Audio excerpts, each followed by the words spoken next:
This is an inspirational poem about nature, entitled Nature's Soothing Beauty. This inspirational poem was written by me, Viryo G. Ariate, and I hope you like this poem. Nature's Soothing Beauty. Nature is a heaven's gift treasure, the life's fountain people must endure. As we traverse the road going to the place, I notice the waving of leaves touched by the cold breeze.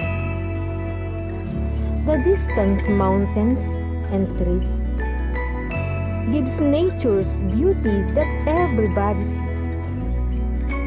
As I go down the little brook running beneath the bridge, the water flowing shallow and slow as it shows. The water is clear, the surrounding is tranquil. The place is calming, very soothing, and I do feel. I hear the rhythm of the nature sound as I walk in the midst of the brook. The sound of shallow water as it flows over the rocks. The soft, gentle breeze that whisper in my ears, and the chirping of the birds over the vast.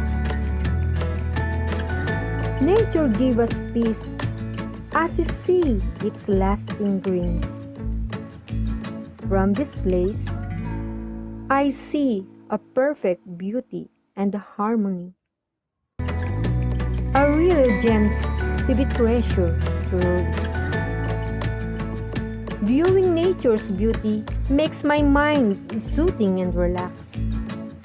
This wondrous place gives soothing appeal, and I love it much.